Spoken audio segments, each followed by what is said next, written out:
Hello बच्चों, आज हम आपको जो है यूनियन के बारे में बताएंगे कि समुच्चय में यूनियन क्या होता है। सबसे पहले समझ लेते हैं, यूनियन का मतलब होता है कि जब कई सारे सेट दिए होते हैं तो उनके जो एलिमेंट होते हैं उनको आपस में सम्मिलित करना। उनको आपस में जब आप सम्मिलित करेंगे तो उसे कहेंगे यूनियन। हिंदी में उसे सम्मिलन कहते हैं, सम्मिलित करना या सम्मिलन कहते हैं, और इंग्लिश में से यूनियन कहते हैं। चलिए क्वेश्चन के माध्यम से समझते हैं कि ये सम्मिलन होता कैसे है। इस सम्मिलन में बेसिकली एक बात ध्यान देना होगा कि कोई भी अवयव दो बार नहीं लिखा जाएगा। जैसे मान लीजिए कई सारे सेट हैं तो उस सेट में जो भी अवयव दिए रहेंगे वो एक सेट में लिखे जाएंगे, लेकिन जो अवयव दो बार होगा उसे हम केवल एक बार लिखेंगे। चलिए देखते हैं। सम्मिलन इसे कहेंगे यूनियन। एग्जाम्पल जैसे मान लीजिए लिख दिया, इसको पढ़ेंगे कैसे, ए यूनियन बी या ए सम्मिलन बी। क्वेश्चन हमारे ए बराबर यहाँ पर कोष्टक में 2 4 6 8 है और बी बराबर 6 8 10 12 है, तो ए यूनियन बी ज्ञात कीजिए। इस प्रकार के क्वेश्चन को करने के लिए बहुत ही आसानी से हमें क्या करना होगा, हमने कहा है कि यूनियन का मतलब होता है कि दोनों सेटों को आपस में मिलाना।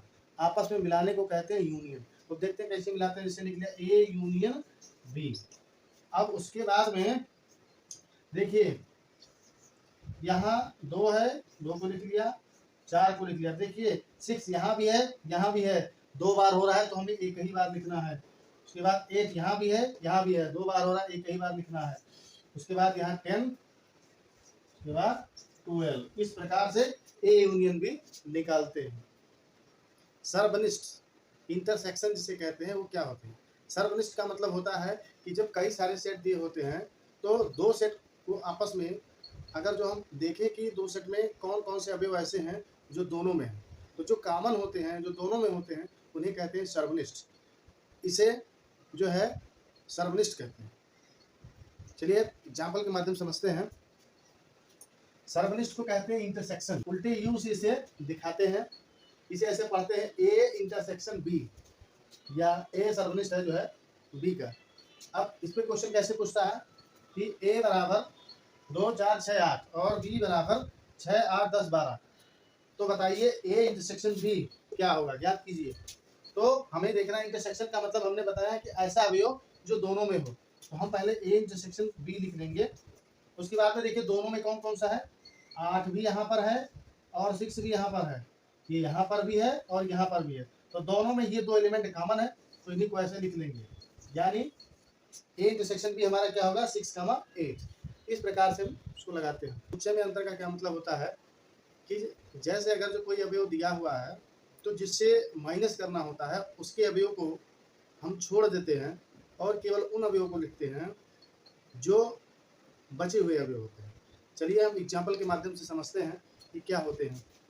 समुच्चय में अंतर, इसे आप ए अंतर बी पढ़ेंगे या ए माइनस बी पढ़ेंगे। तो ए माइनस बी का मतलब क्या होगा कि ए के अवयव ही आपको लिखने हैं, बल्कि बी में जो मैच कर रहे हैं अवयव मिल रहे हैं उनको नहीं लिखने हैं। जैसे एग्जाम्पल है ए बराबर 2 4 6 8 और बी बराबर 6 8 10 12। जिनका ए माइनस बी निकालना है और बी माइनस ए निकालना है। तो देखिए ए माइनस बी। अब ए माइनस बी का मतलब यहाँ पर आप समझ जाइएगा कि ए के अवयव जो इसमें मिल रहा है, देखिए 6 भी यहाँ मिल रहा है, यहाँ भी 6 है, 8 यहाँ भी है, 8 यहाँ भी है, तो इन्हें हम छोड़ देंगे। बचा क्या, 2 और 4 जो कि बी में नहीं है। तो इस प्रकार से ये ए माइनस बी हो गया।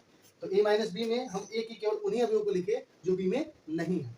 अब देखिए अगर जो हम इसी को कहें कि बी माइनस ए लिखिए, तो बी माइनस ए का मतलब बी के केवल उन अवयवों को लिखना है जो केवल बी में है, ए में नहीं है। जैसे देखिए 6 यहाँ भी है, 6 यहाँ भी, 8 यहाँ भी, 8 यहाँ भी है, लेकिन 10 और 12 ये ए में नहीं है, तो इन्हीं को हम लिख लेंगे। यानी बी माइनस ए होगा 10 और ये 12, ये आपका हो जाएगा बी माइनस ए, यानी केवल बी के एलिमेंट को लिखा जाएगा।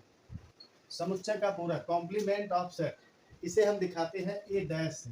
यानी कोई भी आप लिखेंगे उसके ऊपर अगर जो डैश लगा देंगे तो उसे कॉम्प्लीमेंट माना जाएगा। हम एक जगह पे ऐसे जो बी लिख दे ऊपर डैश लगा दे, ये उसका कॉम्प्लीमेंट माना जाएगा। या फिर इसका मतलब ये होता है ए डैश बराबर यू माइनस ए। इसका मतलब यूनिवर्सल सेट में से उस दूसरे को घटा देंगे तो ए डैश निकल जाएगा। अब समझेंगे क्वेश्चन के माध्यम से कि अगर जो क्वेश्चन आता है तो हमें कैसे करना चाहिए।